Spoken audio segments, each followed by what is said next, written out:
I am Jackie Scales, Director of Equity, Diversity, and Inclusion at Tech Resources. I also have the privilege of chairing the EDI Advisory Group with Mir and a number of incredible people that are helping to move the dialogue on equity, diversity, and inclusion within the industry. So also today, as many of you may know, is Canada's National Day for Remembrance and Action on Violence Against Women.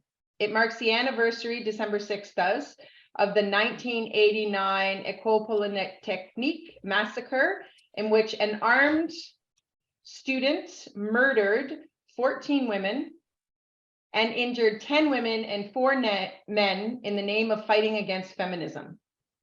As we come together in discussion and dialogue today, let us remember the women that were killed and those that were injured on December 6th, as well as many who have been harmed, violated, injured, or killed since that time, while reflecting on the potential that our time together carries for helping to end gender-based violence in Canada.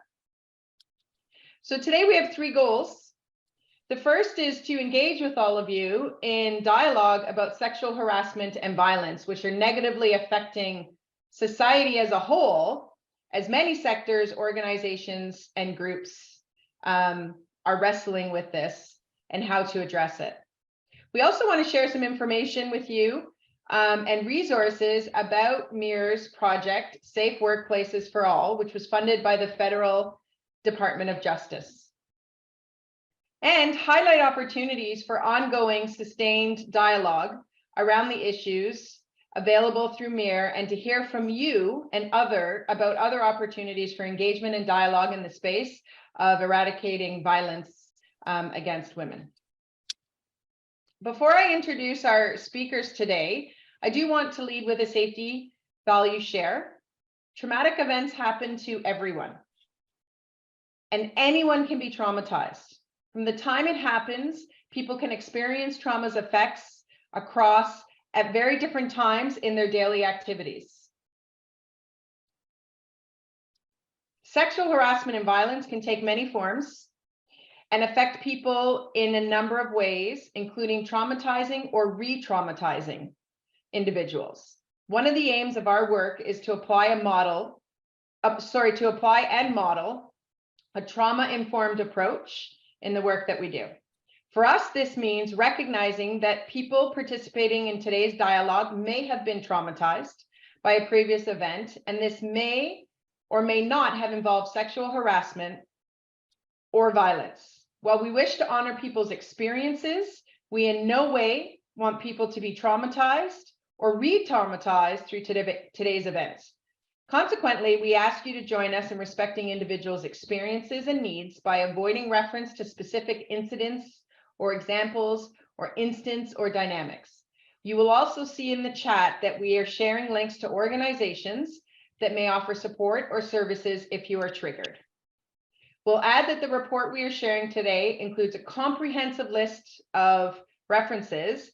If you're wanting to learn more about the issue, we encourage you to refer to that in the bibliography of our report. So let me introduce our speakers today. We have Sharon, who's a partner at Bennett Jones LLP. She is the legal consultant on the project, and she will provide an overview of sexual harassment and violence in the sector. Dorina, Senior Vice President, People I Am Gold Corp, and Chair of Safe Workplaces for All Project Steering Committee, will talk to us all about the importance of the project for the sector and for society as a whole. Ryan, who is our Executive Director at Mir, will share information about upcoming Mir projects that will support the sustained dialogue on this important issue. And Leslie, Director, Inclusion, Diversity, and Career Development at Mir, and lead hand on the project, will start us off by sharing some information about the project. I encourage you all to be as interactive and attentive and to engage in the discourse and dialogue as we move through the agenda today. I'll pass it over to you, Leslie. Thanks, Jackie. Safe Workplaces for All is a 3-year project that began in the spring of 2021 and it will end in March of 2024. The project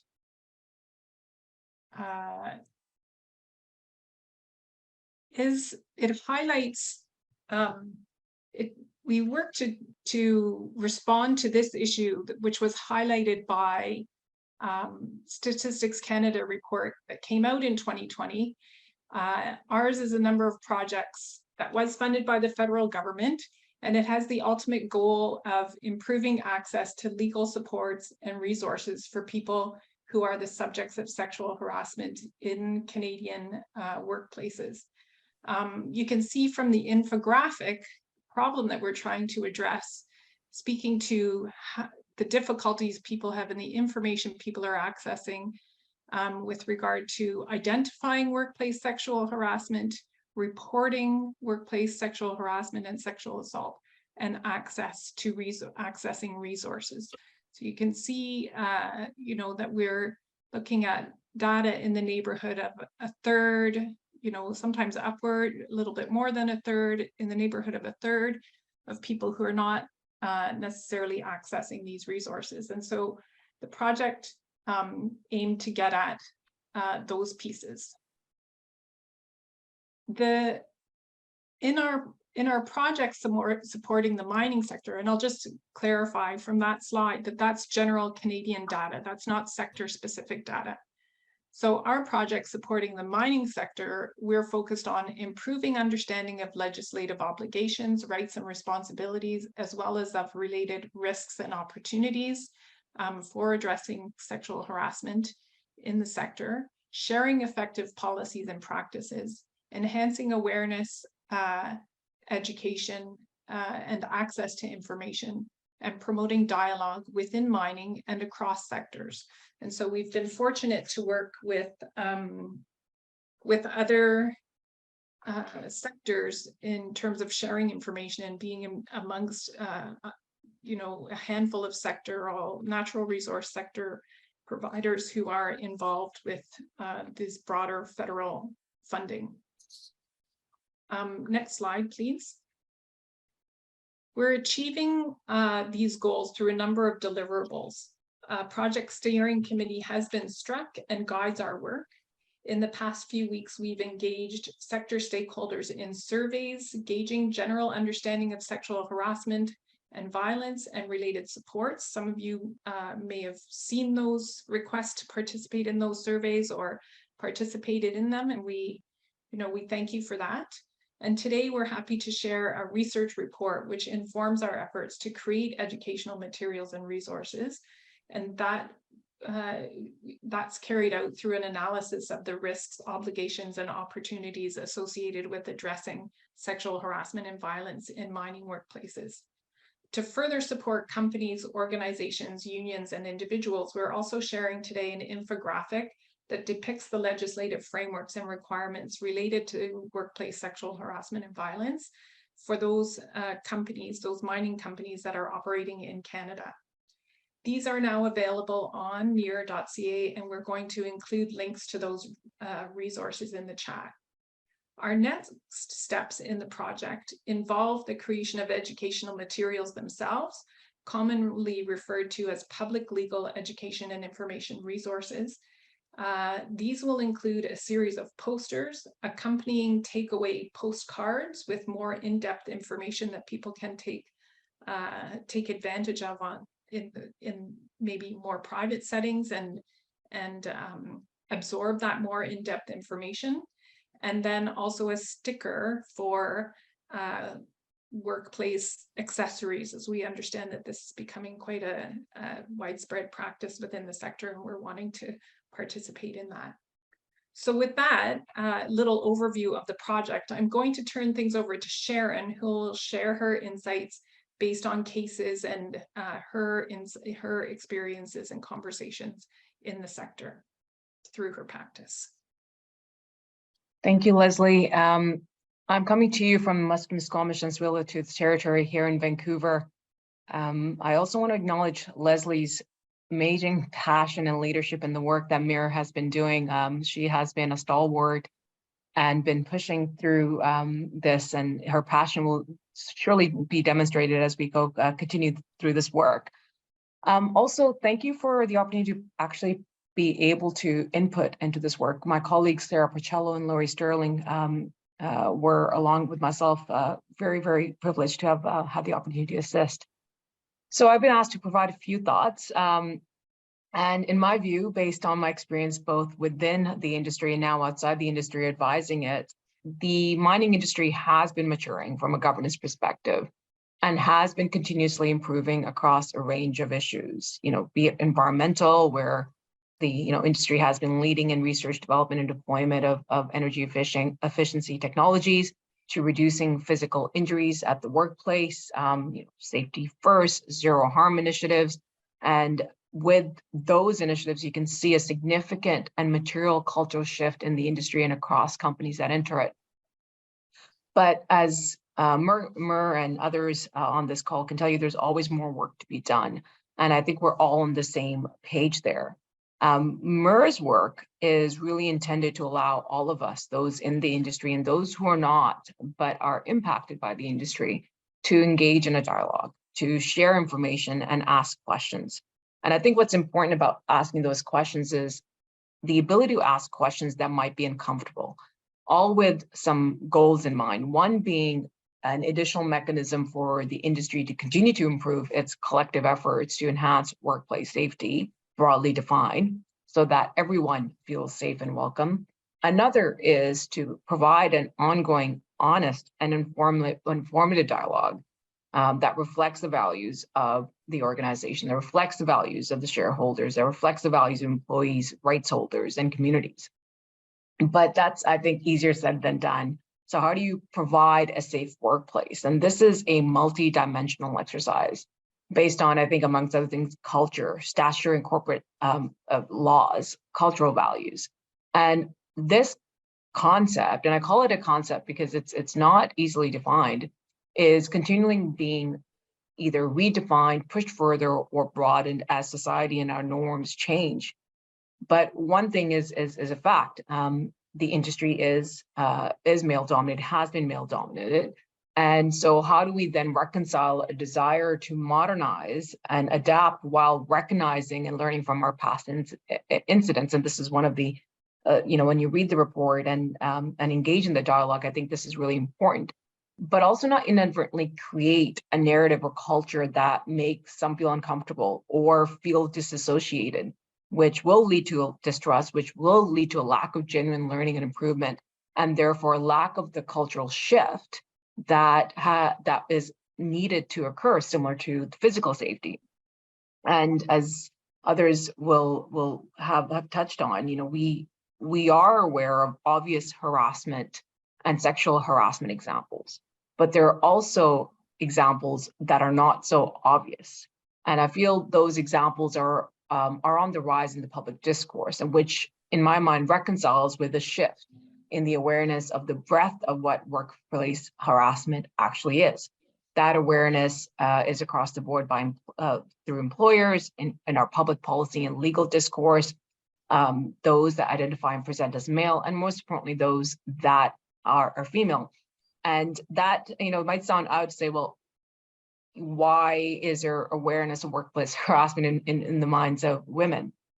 And it's, for someone like myself, learning and actually understanding what is an example of workplace harassment that is not so obvious, and being comfortable enough to put your finger on it. That's been a journey. It's and I won't go into examples, but that is definitely a journey. And I think as the education gets raised, it's just not a dialogue that is amongst women. It's a dialogue amongst women and amongst those that identify as other forms of gender. And with that awareness, there is obviously a rise in perceptions about what should be included in workplace harassment. And these terms are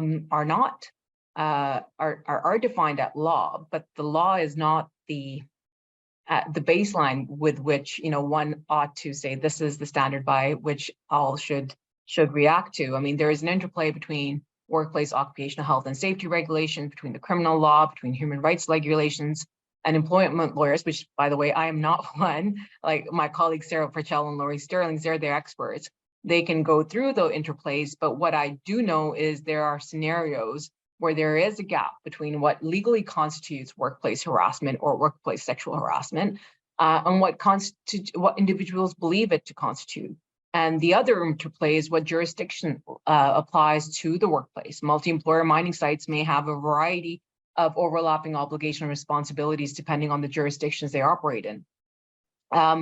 And there is also the concept of psychological safety that is also gaining awareness. And I mean, it's been at the forefront for the last several decades, but it is increasingly being so. There are increasing number of jurisdictions that are specifically recognizing psychological safety and the psychological harassment as a workplace hazard similar to a physical hazard.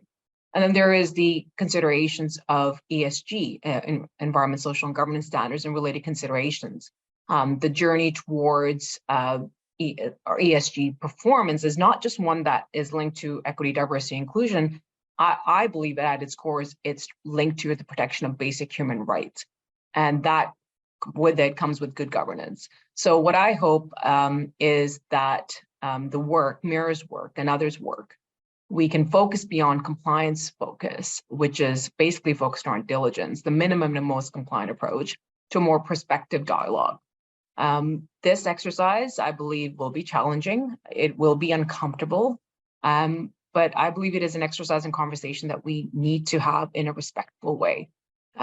If it's not challenging and at times not uncomfortable, then we're probably not doing it right.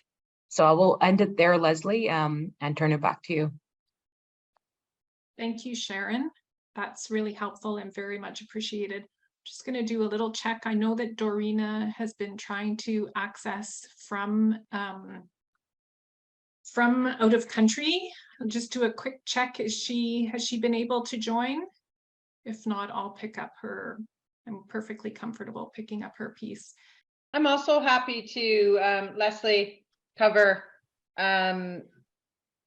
the importance of the project for the sector and society if Dorina isn't able to connect. That's great. That's great, Jackie. Go for it. All right. So thanks for putting the slide up. So super important for our sector and for society as a whole. The safe workplaces for all projects and resources and discussions that it is generating are important for a number of reasons. And you can see on slide 5, some of them. It's the starting point from our work and the starting point for dialogue and sustained dialogue as we launch this today that, sexual harassment and violence occur in our society and in the mining sector to our collective harm and detriment. We have greater insight into the nature of this problem owing to a number of reports, including Rio Tinto's and those completed by Indigenous women's groups, such as the Native Women Association and the Pakatuet Inuit Women's Association. Our research did not set out to duplicate these efforts, but to build upon them. We are hopeful that today's event and the resources that are being shared will enable us to build capacity in the sector to address sexual harassment and violence, whether as employees, employers, union representatives, subjects, witnesses, perpetrators, allies, or bystanders. Sustaining this important dialogue in the engagement of a broad cross-section of people, including individuals who identify as men, will enhance the sector's reputation, facilitating attraction, recruitment, and retention, as well as improve its health and safety practices, feeling safe and having a sense of psychological safety. The work that we're doing will also contribute to the sector's efforts with respect to equity, diversity, and inclusion, broadening our talent pipeline and enabling us to better understand the dynamics of intersectionality and deepening the discussion of gender to reflect sexual and gender diversity. So really also looking at, as it says on slide 5 here, how we apply intersectionality and trauma-informed approaches, as we said at the top of this discussion. So for all of you, through your involvement today, we consider you all part of this important conversation, and all of you playing a role in sustaining dialogue on this. We urge you to and encourage you to enter into dialogue as we move through the balance of this call. So with that, maybe what I'll do is open it up to all of the attendees. Are there any questions, any comments, anything anyone would like us to address?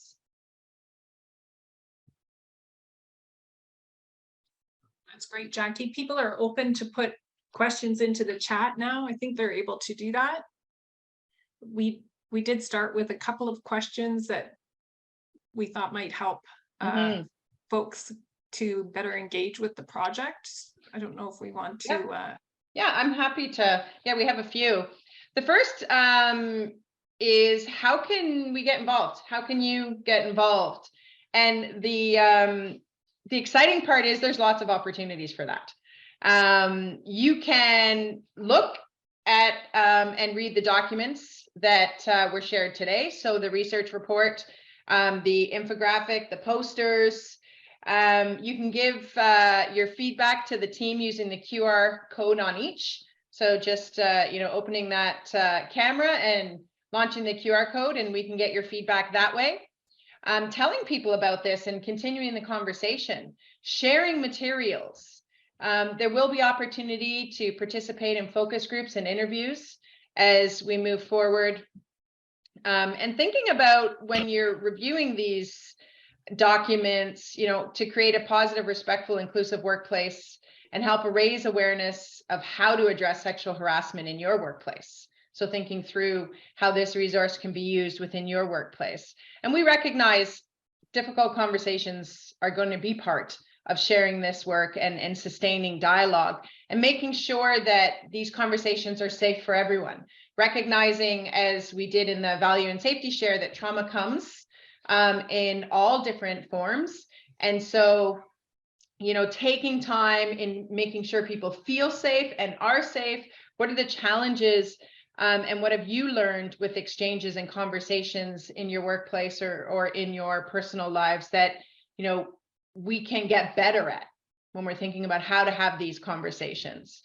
Also, tell us how you're engaging and keep us informed. How are you sharing this? How is this supporting you? You can email us at inclusion@mir.ca. You can join Ensemble, MIR's online diversity network, which will be updated in a new platform as we move forward. So there's an opportunity to engage in dialogue with many people who have a passion for inclusion, equity, and diversity in the industry here in Canada. Jackie, we don't have any additional questions as yet. Okay. One of the questions that we have come across in the course of this work relates to how do we know about the extent of sexual harassment in the sector? I don't know if you or Sharon want to deal with that piece, but it is a commonly asked question. I'm happy to. I don't know if I'm just seeing if Sharon wants to weigh in before I. Go for it, Jackie, but I can put on my video as well. I think all three of us will probably have a similar response. If not, then I've shot myself in the foot. But, there are not just numerous studies that have been done. There are, every year the data keeps on piling on in terms of the research into this, and also direct correlation between that and people's experiences. So that there are both formal avenues where the data has been collected, and the study does refer to some of those. But the study also doesn't refer to the breadth of sort of informal conversations that have been occurring for all of us in the industry as well. So there is actually solid data behind this. You can refer to the study, and there's other sources as well, which I'm sure we can provide you if that's needed. But it is not something that is anecdotal to speak widely to it. I mean, it's been in existence since I joined the industry in 2006. I remember getting reports on it. But Jackie and Leslie, you guys are across this, and you might have additional thoughts. Yeah, no, I think thanks for that, Sharon. I think that's exactly it. There is some research out there. We obviously have some stuff in Statistics Canada that will shed some light. There's the Rio report, which we've already mentioned. And to your point, there are many conversations, dialogues, and research happening in this space, in the recognition that we have to come together and put an end to the violence that the industry we know is experiencing. And so, yeah, I think there's a ton, and there's still a lot more to learn, right? There's a lot more data to collect, and we'll continue to do that as we move through the different elements of the project. Thank you, Sharon and Jackie. There's another question that's come in about best practices for implementation. How are other companies working on that?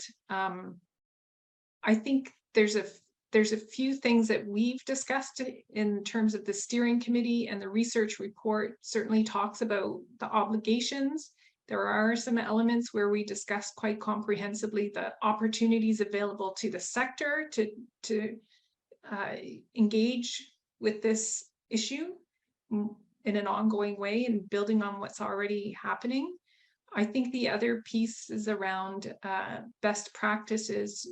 We've got a member of our steering committee, Bipasha Barua, who's doing some research out of the University of Western Ontario, and she continues to draw our attention to the importance of, hitting the kind of the critical mass of gender diversity in the workplace, and how that will change the workplace dynamic and culture. And research puts that at 30% as that kind of threshold.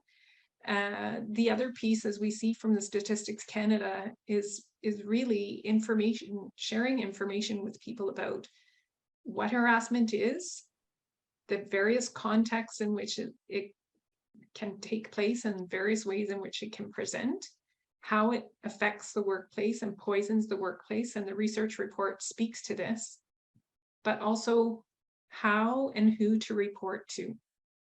And there needs to be more than one kind of avenue for reporting, because it is very difficult for people to report, and there's lots of risk associated with reporting.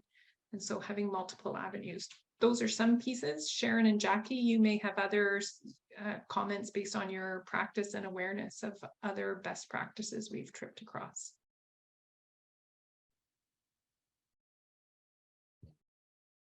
I think that's a great start, Leslie. I think one of the things to consider is, the deep and strong connection to safety.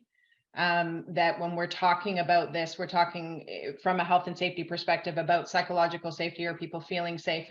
And so when you're having these conversations and starting conversations, being able to make that connection, I think resonates quite well. And we've heard that that's been successful in a number of different organizations.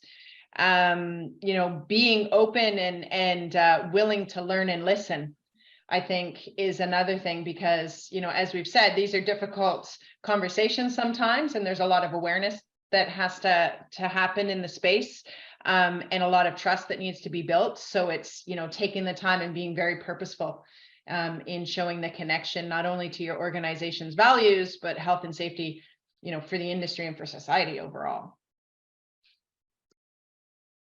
I just want to emphasize something that both Jackie and Leslie, you've touched on. And I'm a strong believer in the education piece, and before you embark on any conversations, and why you're engaging in these conversations, in earnest, if it is compliance with law, and I'm a lawyer, that's fine. That's a basic one. That I fundamentally believe that's not going to get you to where you want to be if you want to create a truly safe workplace. If the intent is to have, as they say, 2 ears and 1 mouth, then start with actually being open to hearing things that may challenge you, you may learn something from. And I think that mindset takes a little bit of practice, and it has to be across the board. It can't be just 1 or 2 individuals that are driving it. So, before you implement the processes in terms of executing the training plans, setting up the hotlines, or engaging in focus groups, putting in the policies and some of the educational materials. It's who is driving it internally, and then what do you need to do to actually create the space to have those dialogues. It starts with actually educating yourself and being open to the fact that you're not going to have not just all the answers, but you may not be right in terms of your approach to what you think the answers ought to be. And that's a very sort of, I find a difficult place to be, because people always want to jump to the gold standard, and sometimes the gold standard has to occur in phases.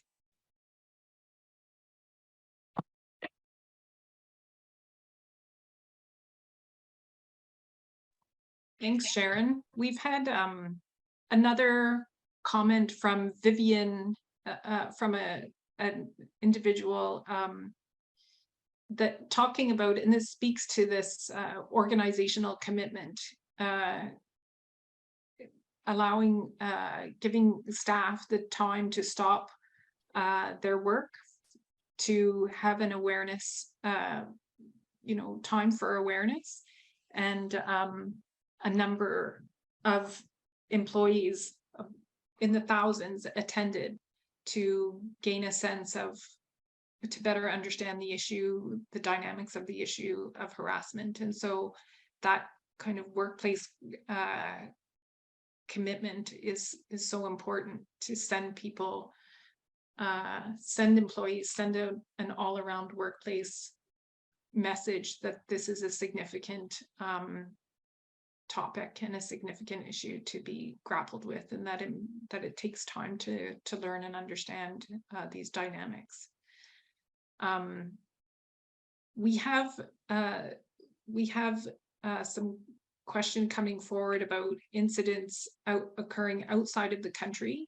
We dealt within the research about mining operations in Canada. We do touch a little bit on some of those dynamics in the report, but they are very complex, and so we're not going to address those, I think, today in today's context. We do have another question about creating accountability when working, based on some of our work with associations and other stakeholders, and that may have to do with also supply chain. And so that we did have some learning around supply chain and the importance of making those links. We also, you'll see in the research report, did some analysis across a couple of other sectors, forestry and oil and gas. And so the project continues to try to learn from other sectors, and we're happy to hear from you if you have any suggestions or comments around other effective practices that we should be looking at or that you're engaging with. I think with that, I'll turn it back.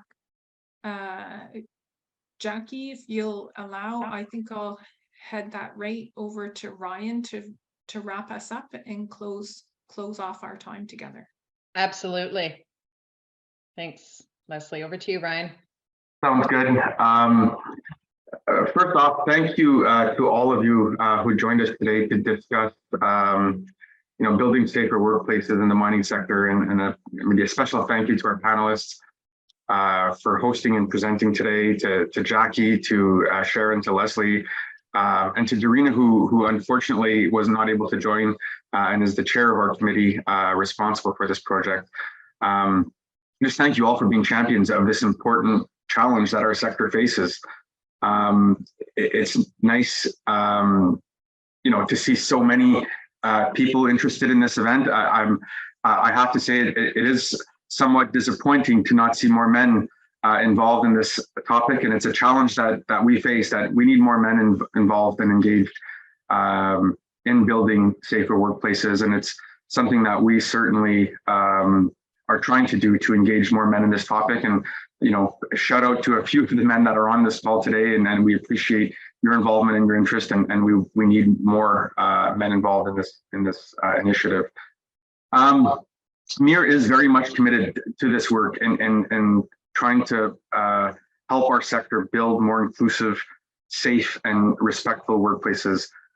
We have a number of programs and initiatives and research on this topic and training resources. So please feel free to browse through our website and to learn more about these resources. Some of that you've heard about today with the launch of this report and the infographic, and there's more coming on this space. And it's just very much the beginning. We've recently secured some new funding through our partners at the federal government to conduct a lot more work in this area. Things around doing more research on barriers for equity deserving groups, helping to identify unique barriers for underrepresented groups, developing new training and EDI resources to help tackle things like racism and bias and gender inclusion and intercultural awareness and others. We want to build an online community of practice to share these best practices and learn from each other, and how we can accelerate the rate of change in our sector so that we can truly get to that critical point of having more inclusive workplaces. So there's a ton happening at the council. If you would like to, anybody on this call, if you would like to be involved in the development of any of those resources or tools, or to participate in the conversation, we invite you to be part of that, to contact us at MIR, to be part of these types of sessions. There'll be many others throughout the year that tackle these topics. So that's my last point is just a thank you to all of you who joined, and certainly appreciate all of you coming. And to Jackie, Sharon, and Leslie, kudos for all of the work that you and the committee have done to launch the Safe Workplaces for All report, and really addressing sexual harassment in the Canadian mining sector. It's well overdue. So thank you all. And like I said, the invitation is there. If you are interested in engaging in the development of these resources, please contact us. Thank you, everyone. Thank you, Ryan. Thank you, everyone. Have a good day. Bye-bye.